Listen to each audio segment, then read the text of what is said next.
Good morning, नमस्कार। मैं हूं आपके साथ राहुल सौमित्र और सुबह के 7 बजने वाले हैं। मैं हाजिर हूं 7 की बड़ी बात लेकर, लेकिन सबसे पहले हेडलाइंस और फिर होगी 7 की बड़ी बात। प्रधानमंत्री नरेंद्र मोदी आज महाराष्ट्र में 3 चुनावी सभाओं को करेंगे संबोधित। अमित शाह 2 जगह करेंगे प्रचार। झारखंड में भी शाह की चुनावी सभा।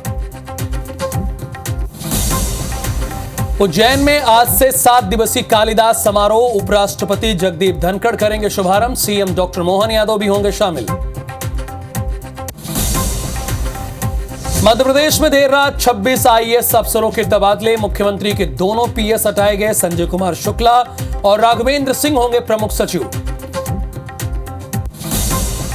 श्योपुर में वोटिंग से पहले विजयपुर में आदिवासियों पर फायरिंग, गोली लगने से 3 घायल।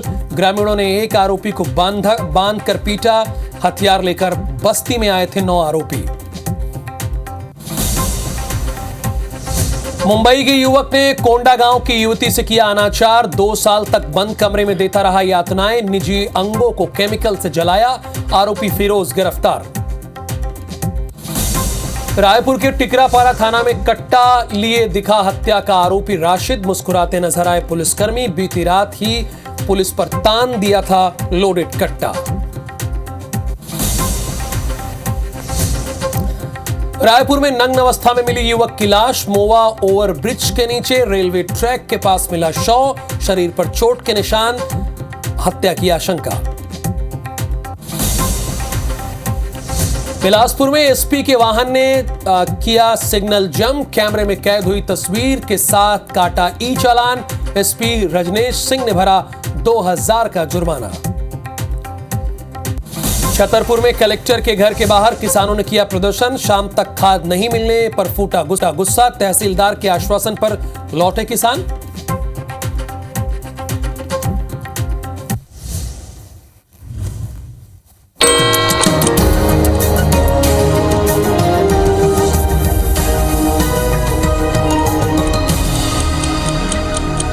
और 7 की बड़ी बात का अब रुख कर लेते हैं। तो सबसे पहली जो बड़ी बात यह है कि कल झारखंड में विधानसभा में चुनाव के लिए मतदान है। दूसरी खबर, 10 राज्यों की 31 विधानसभा और 1 लोकसभा सीट पर कल वोटिंग होगी। तीसरी खबर, राहुल गांधी के खिलाफ भाजपा ने चुनाव आयोग में शिकायत की है। चौथी खबर, भारत और रूस के बीच दिल्ली में आईजीसी की बैठक होगी। 5वीं खबर का रुख कर लेते हैं, प्रयागराज में 10,000 छात्रों का प्रदर्शन अभी भी जारी है। और छठी खबर, हिजबुल्लाह ने इजराइल पर 165 रॉकेट दागे हैं। घायल 7 लोग हैं। और अब 7वीं अंतर्राष्ट्रीय खबर करो, रूस का यूक्रेन पर ड्रोन और बैलिस्टिक मिसाइल से हमला हुआ। ये 7वीं बड़ी खबर है। और अब पहली बड़ी खबर पर आ जाते हैं, यानी बुलेटिन की शुरुआत करते हैं। श्योपुर से ये बड़ी खबर है, वोटिंग से पहले विजयपुर में फायरिंग हो गई। कल वोटिंग है लेकिन फायरिंग हो गई आज। धनायचा गांव एक पड़ता है, यहां पर आदिवासियों पर फायरिंग हुई है। गोली लगने से 3 लोग घायल हुए हैं। फायरिंग के एक आरोपी को ग्रामीणों ने पकड़ लिया है, पीटा है। ग्रामीणों ने एक आरोपी को बांध कर पीटा है। आरोपी और फरियादी पक्ष के 2 लोग घायल हुए हैं। घायलों को हॉस्पिटल लेकर पुलिस पहुंची है। चुनावी रंजिश के चलते विवाद की आशंका है। विजयपुर में कल विधानसभा उपचुनाव के लिए मतदान होना है। चुनावी रंजिश में ऐसा किया गया, इस बात की आशंका है। और सोचिए, वो भी तब हुआ जब पुलिस यहां पर भारी संख्या में मौजूद है। क्योंकि ये बात शासन को भी पता है कि चुनाव है और यहां पर भारी संख्या में चुनाव आयोग की टीम ने, चूंकि अभी यहां पे वही एक्टिव है, पुलिस बल तैनात किया गया। लेकिन इसके बावजूद ये सब हो गया। धनायचा गांव में आदिवासियों पर फायरिंग हुई है और जिसने ऐसा किया है उसको एक शख्स को पकड़ लिया गया है और उसको ग्रामीणों ने बांध कर पीटा है। फायरिंग के एक आरोपी को ग्रामीणों ने पीटा है। विजयपुर में कल विधानसभा उपचुनाव के लिए मतदान होगा, वोटिंग होगी। यहां से 2 कैंडिडेट के बीच में बहुत दिलचस्प मुकाबला है, बहुत कांटे की टक्कर है। स्वदेश, जब भारी संख्या में पुलिस विजयपुर में मौजूद है और कल चुनाव होना है, तो इसके बावजूद यहां पर चुनाव की आशंका के चलते गोली चल गई। कितने लोग थे इस गोलीकांड में? चूंकि एक तो पकड़ा भी गया है। बिल्कुल, मैं बताना चाहूंगा कि जो रात को पुलिस घटना हुई है ये थाना क्षेत्र धनायचा गांव में हुई है। और ये आबादी बस्ती है, क्योंकि यहाँ पर जो एक आदिवासी बस्ती, इसके साथ अलग लोग की बस्ती भी है, जो घना पूरा परिवार रहता है। और साथ में बात करें तो ये 8 लोग थे, और जिसमें से 4 बाइक पे ये लोग बैठ के आए थे। जब इन्होंने फायरिंग की, अंदर जो फायरिंग की, तो वहां पर 2 आदिवासी को और एक महिला को गोली के छर्रे लगे, जिससे वो घायल हो गया।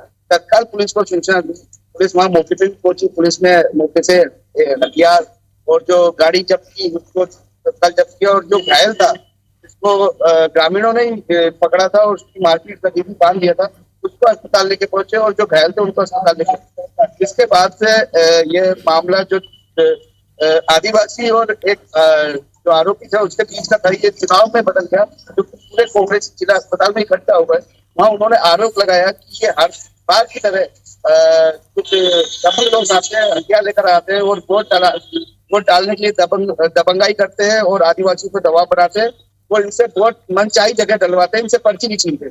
ये आरोप लगाते हुए यहाँ कांग्रेस के प्रत्याशी भी पहुंचे, कांग्रेस के जिलाध्यक्ष पहुंचे और पदाधिकारी भी पहुंचे, और घायलों से बातचीत हुई। घायल अभी नॉर्मल है, लेकिन जो आरोपी पक्ष के वो बोलने में सक्षम नहीं है।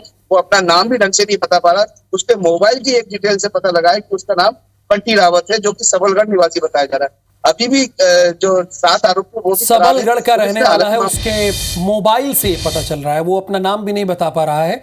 धन्यवाद स्वदेश, आगे भी आपसे अपडेट लेंगे, लेकिन मुझे एक और खबर का रुख करना होगा। युवती को प्यार के सपने दिखाकर मौत का मंजर दिखाने का दर्दनाक मामला कोंडा गांव के मकड़ी थाना क्षेत्र से सामने आया है। हमने कहा यह खबर आपको बताई जाए। यहां कोंडा गांव की रहने वाली एक लड़की को मुंबई के धारावी के रहने वाले फिरोज अहमद ने ऑनलाइन गेमिंग से अपने प्रेम जाल में फंसाया और माया नगरी का सब्ज बाग दिखाया। 2 साल पहले शादी का कमिटमेंट किया और मुंबई ले गया। यहां लड़की को एक बंद कमरे में कैद कर लगातार 2 साल तक यातनाएं दी और अप्राकृतिक तरीके से अनाचार किया। आरोपी ने क्रूरता की जितनी हदें आप सोच नहीं सकते होंगे, वो सारी हदें पार कर दी। युवती के प्राइवेट पार्ट पर केमिकल डालकर जला दिया। 2 नवंबर की रात पीड़िता किसी तरह फिरोज के चंगुल से निकलकर अपने घर कोंडा गांव पहुंची। परिजनों ने उसे इलाज के लिए जिला हॉस्पिटल में एडमिट कराया, जहां डॉक्टर्स ने युवती के साथ हुई दरिंदगी देखकर वो भी दंग रह गए, क्योंकि उनके सामने इस तरह का कभी केस ही नहीं आया था। सूचना के बाद कोंडा गांव पुलिस ने आरोपी की गिरफ्तारी के लिए मुंबई, दिल्ली और उत्तर प्रदेश स्थित ठिकानों पर दबिश दी। दबिश के दौरान आरोपी फिरोज को पुलिस ने यूपी के सुल्तानपुर से गिरफ्तार कर लिया। तो गेमिंग में फेसबुक और दूसरे सोशल साइट्स के जरिए अगर आप किसी से आकर्षित होते हैं और आप उसकी बात पर आते हैं, तो देखिए आपके साथ क्या हो सकता है। यह एक सबक है खबर। वो जो लड़की थी ऑनलाइन गेमिंग के जरिए इससे दोस्ती की थी और उसके बाद देखिए क्या हुआ। तो बहुत सावधानी, सोशल साइट में किसी से प्रेम करने से, लगाव करने से बहुत बचिए। अंजय यादव हमारे साथ कोंडा गांव से जुड़े हुए हैं, थोड़ी देर में जुड़ेंगे, लेकिन पहले सुनाते हैं इस मामले में क्या कहना है। वो लड़की जब यहाँ 2 नवंबर रात 12 बजे यहाँ पहुंची, किसी तरह छूट वहाँ से आके, तो यहाँ पता चला कि हॉस्पिटल में इलाज कराया गया। तो उसके जो एग्जामिनेशन किया गया पेशेंट का, तो उसके द्वारा पता चला कि इसको क्या क्या कुकृत्य किया गया है। एडिशनल एसपी सर से जो हमारी मुलाकात हुई थी, तो उससे बात किए तो बहुत अच्छा सांत्वना दिया गया था कि आरोपी को जल्द से जल्द पकड़ेंगे बोल के। मेडिकल एग्जामिनेशन में हाइपोपिगमेंटेशन पाया गया है उसके गुप्तांगों में, और गले के अगल बगल भी केमिकल बर्न जैसे कुछ है, डार्क स्पॉट्स। ये युवती अभी फिलहाल ठीक है, खतरे से बाहर है। तो अभी फिलहाल खतरे से बाहर है, लेकिन सोचिए कितनी यातनाएं हुई। युवती को प्यार के सपने दिखाकर किस तरह से मौत के मंजर तक ले गया ये युवक। इसीलिए ये खबर आपके लिए सबक है।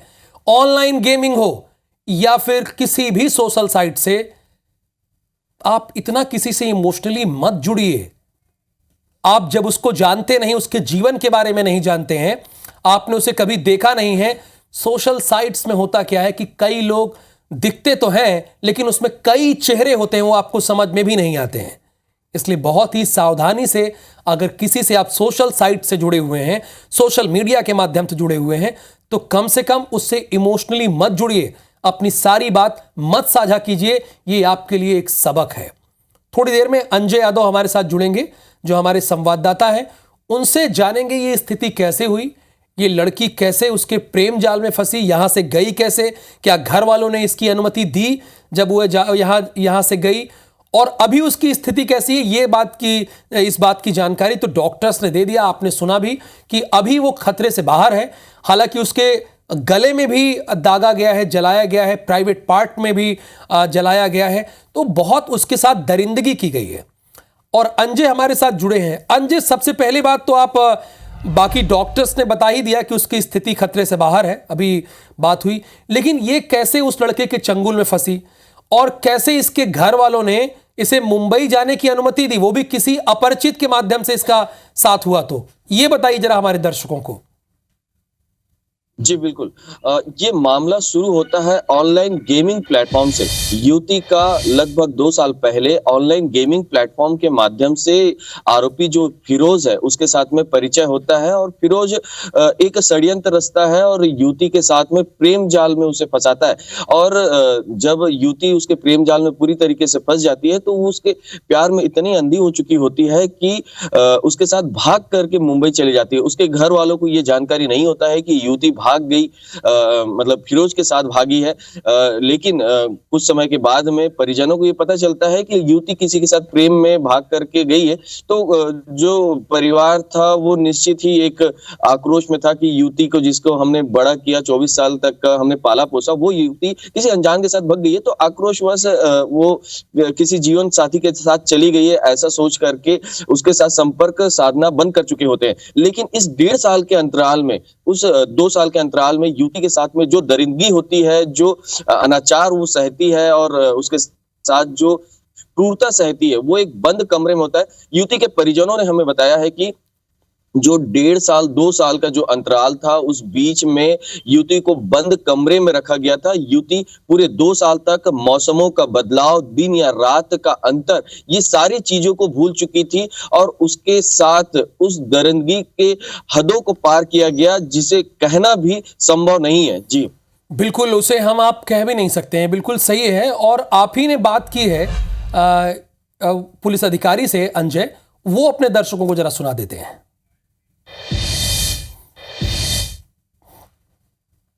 इस पूरे घटनाक्रम को लेकर के हम इस वक्त कोंडागांव के अतिरिक्त पुलिस अधीक्षक कौशलेंद्र पटेल के साथ मौजूद है। कौशलेंद्र जी, युवती के साथ में अनाचार का मामला सामने आया है, क्या कुछ पूरी घटनाक्रम थी, बताएंगे?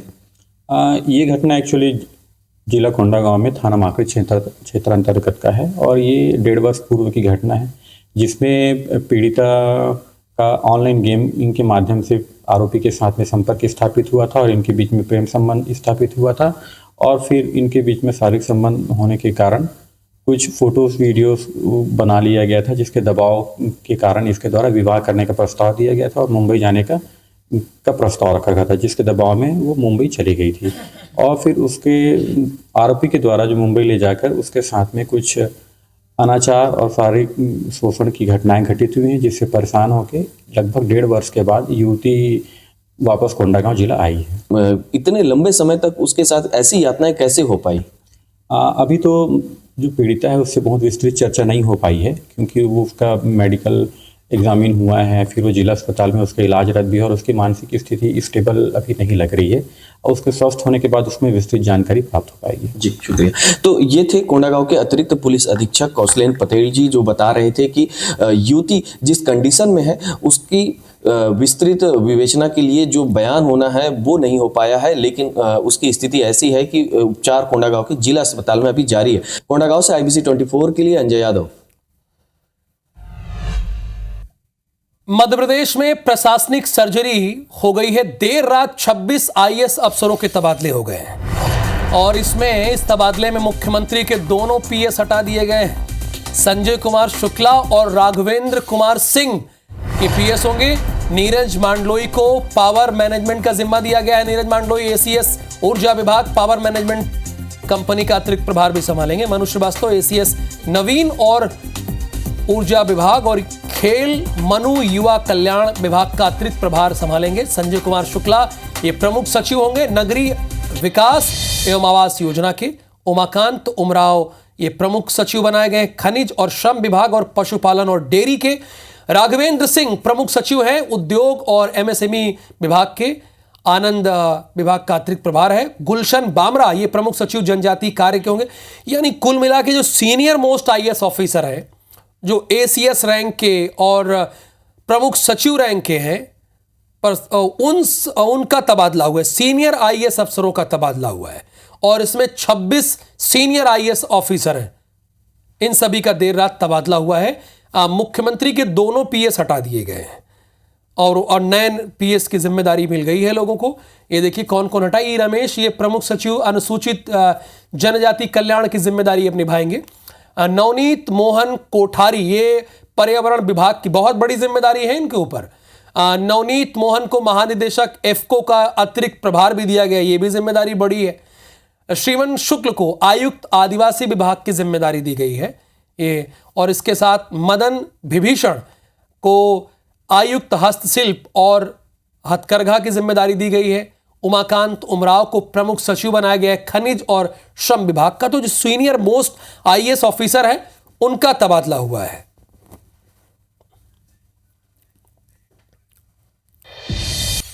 दिल्ली से खबर है, प्रधानमंत्री मोदी का महाराष्ट्र दौरा है। चंद्रपुर, चिमूर, सोलापुर और पुणे में सभा करेंगे प्रधानमंत्री। दोपहर 1 बजे चिमूर में सभा को संबोधित करेंगे। शाम 4:15 पर सोलापुर में सभा को संबोधित करेंगे। शाम 6:30 बजे पुणे में सभा को संबोधित करेंगे देश के प्रधानमंत्री नरेंद्र मोदी। पुणे में महायुति उम्मीदवार के लिए प्रचार करेंगे देश के प्रधानमंत्री नरेंद्र मोदी। और ये प्रचार ना, ये चुनाव महाराष्ट्र का बहुत ही इंपॉर्टेंट है हर किसी के लिए, भारतीय जनता पार्टी के लिए, कांग्रेस के लिए, एनसीपी के 2 गुट हैं उनके लिए, उद्धव ठाकरे की शिवसेना और शिंदे की शिवसेना उनके लिए बड़ा इंपॉर्टेंट है। और महाराष्ट्र की जनता के सामने इस बार विकल्प भी ज्यादा है।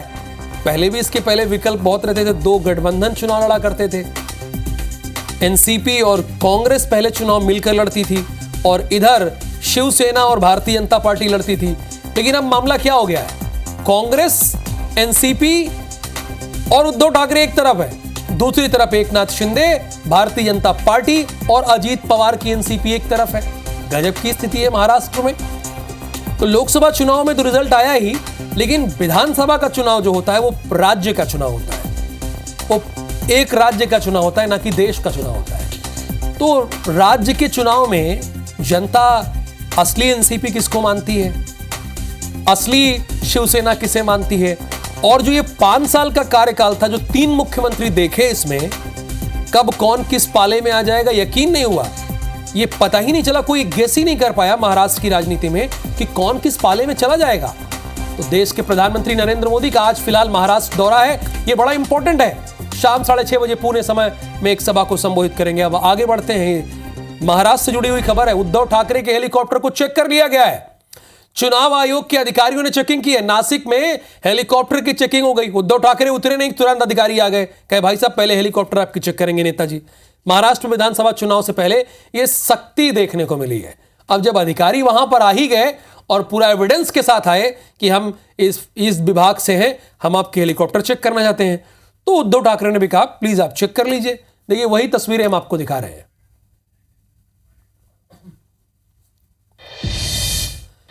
अब आते हैं रायपुर दक्षिण।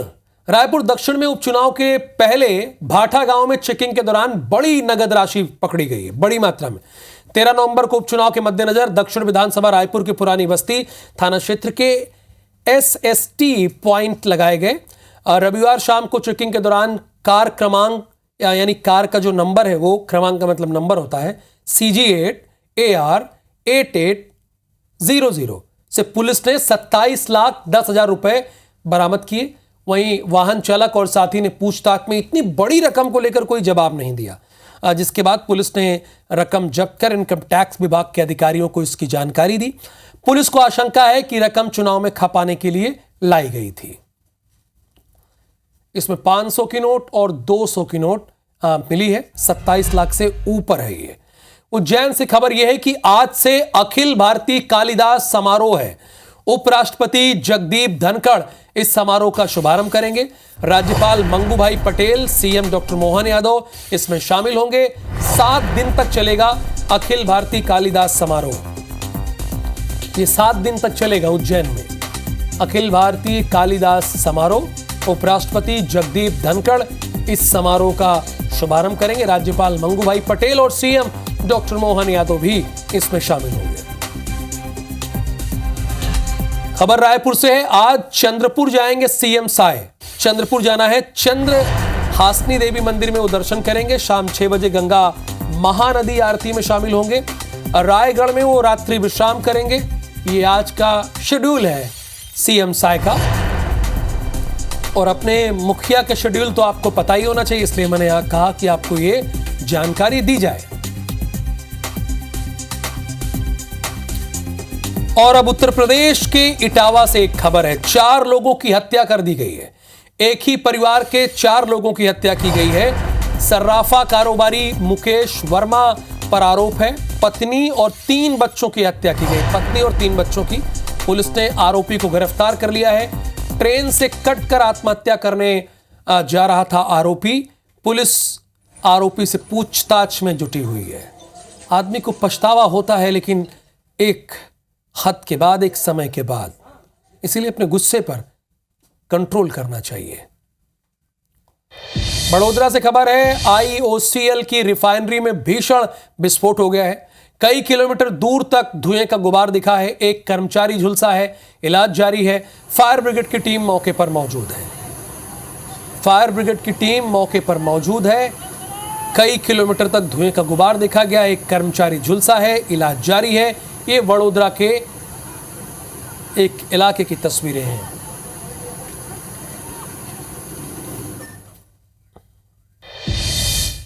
रायपुर से खबर है। टिकरापारा थाना से सामने आई है लापरवाही भरी एक तस्वीर। हाथ में कट्टा लिए दिखाई दे रहा है हत्या का फरार अभियुक्त राशिद। सामने टेबल पर जिंदा कारतूस और चाकू रखी है। तस्वीर में मुस्कुराते दिख रहा है अभियुक्त और पुलिसकर्मी। इन्हें मतलब इनको जरा शर्म है? नहीं, जरा देखिए। इसी अभियुक्त ने पुलिस पर लोडेड कट्टा तान दिया था। जाम होने के कारण गोली चल नहीं पाई थी, और अब देखिए ये मुस्कुरा रहे हैं। ये देखिए, नहीं शर्म है इन पुलिसकर्मियों को? अपराधी के साथ खड़े हैं, किसी हीरो के साथ नहीं खड़े हैं। अच्छा, कल भी इसकी तस्वीर जब हमारे संवाददाता संदीप शुक्ला वॉक थ्रू कर रहे थे वहां से, तो ये मूंछों पर ताव दे रहा था। ये जो कट्टा लिया हुआ है, ये मूंछों पर ताव दे रहा था। ऐसे पुलिसकर्मियों को शर्म आनी चाहिए। इन्हीं की वजह से अपराधी इतने बेखौफ होते हैं कि वो इनके ऊपर कट्टा तान देते हैं और उसके बाद ये मुस्कुराते रहते हैं। ये स्थिति है। ये संभालेंगे लॉ एंड ऑर्डर, ये मेंटेन करेंगे ऐसे पुलिसकर्मी।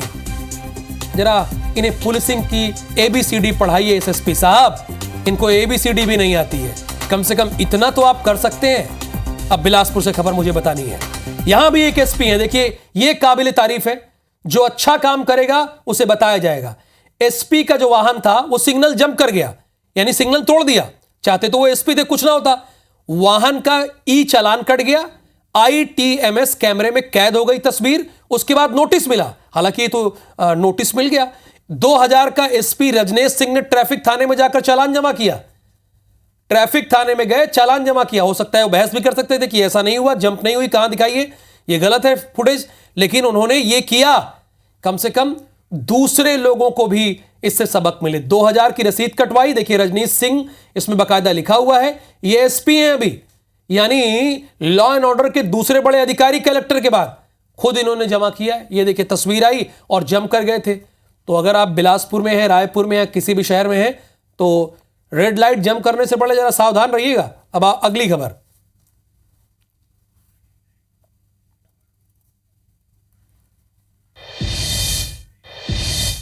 विस्तारा की आखिरी फ्लाइट को विदाई दी गई है।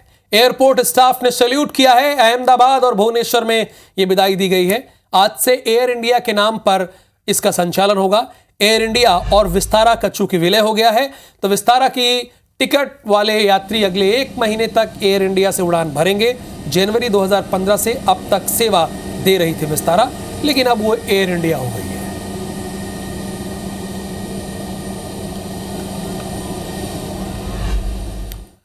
और अब आगे देखिए छत्तीसगढ़ी भाखा में हमर बानी हमर गोठ। नमस्कार।